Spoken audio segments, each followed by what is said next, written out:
Hari mulai Allah Subhanahu wa Ta'ala, kalau kita melewati penguburan, katanya ada yang dibaca. Yang dibaca itu ucapkan salam yang pertama, ya, Assalamualaikum, ya ahli diyar, ya ahli kubur, terserah mana aja saya bisa. Kemudian setelah itu Bapak Ibu hadirin mulai Allah Subhanahu wa Ta'ala, kalau kita lewat di penguburan orang Islam, bacakan surah Al-Ikhlas. Tapi kalau kita melewati penguburan orang-orang kafir, ya, Assalamualaikum, Assalamualaikum, kecelakaan bagi kamu. Setelah itu bacakan surah Al-Kafirun. Itu yang dibaca, ya. Kemudian kalau bisa ditambah dengan salawat kepada Nabi Muhammad, salawat kepada Nabi Muhammad SAW. Dan kemudian ibu-ibu juga, siapapun kita juga, ya, setiap selepas sholat jangan lupa baca Allahumma inni as'aluka bihaqqi Muhammad la tu'addib hadil ummah.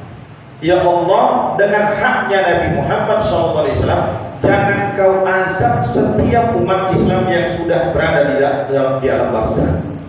3 kali setiap selepas sholat. Para ulama mengatakan, kalau kita baca ini doa, ini dalam kitab I'anatul Thalibin.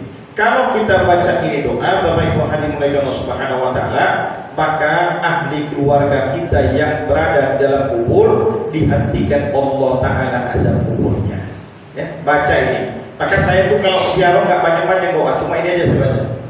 Allahumma inni as'aluka bihaqqi Muhammad. Ya Allah, dengan haknya Nabi Muhammad, la tu'azzib hadil janazah. Kalau kita ziarah, jangan kau azab ini jenazah. Hadil mayit, ini mayit. Nah, itu dia. Kemudian setelah itu, pertanyaan kedua, gimana kalau seandainya ada orang yang keusuran, tak bisa jongkok, baik itu laki-laki atau perempuan. Kalau memang seandainya tak bisa betul, nah, itu bolehlah mungkin. Tapi Bapak Ibu hadirin Allah Subhanahu wa Ta'ala, saya memberikan pemisalan begini. Ada orang yang semuanya dia menggunakan tangan kidal. Kan ada gitu kan? Ada kan kira-kira? Ada kan? Yang dia menggunakan tangan kidal dalam segala aktivitasnya. Nah, Bapak Ibu hadirin Allah Subhanahu wa Ta'ala, sama sebagaimana orang yang beraktivitas dengan tangan kanan. Kita yang beraktivitas dengan tangan kanan, saya tanya, kira-kira bisakah kita sesekali itu minum dengan pakai tangan kiri? Masih bisa kan? Masih bisa juga. Maka begitu juga dengan orang yang selama ini beraktivitas dengan menggunakan tangan kidal, Anda masih tetap bisa berusaha dengan meminum dengan tangan kanan. Maka begitu juga Bapak Ibu hadirin Allah Subhanahu. Kalau seandainya masih bisa kita usahakan kita untuk jongkok, maka dengan jongkok asalnya lebih baik. Tapi kalau seandainya juga tidak bisa, memang dengan keusuran dengan penyakit tadi, maka Bapak Ibu hadirin Allah Subhanahu wa Ta'ala, perhatikan jangan sampai percikan itu naik. Dan sama semisal juga, kenapa hukumnya makruh kita berwudu dalam kamar mandi yang ada WC? Kenapa?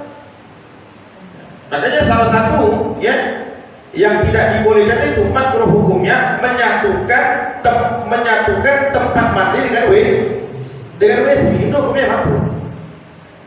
Maka begitu juga, kenapa kita dimakruhkan berwudu di kamar mandi yang di dalamnya ada WC? Kenapa alasannya? Karena khawatir masihnya ada najis itu. Yang buang air kecil di situ bukan cuma kita saja. Ada anak yang tak paham dalam masalah bab najis, maka makruh hukumnya. Makanya Bapak Ibu hadirin Allah Subhanahu wa Ta'ala, lihat kemampuan kita. Kalau seandainya kita masih mampu dengan jongkok, maka asalnya lebih baik dengan cara jongkok. Tapi kalau seandainya memang sudah tidak bisa kali, darurat namanya, ya silakan berdiri. Tapi Anda pastikan jangan sampai percikan itu naik ke baju Anda, ya, ke sarung, ya. Cukup, udah kita cukupkan sampai di sini.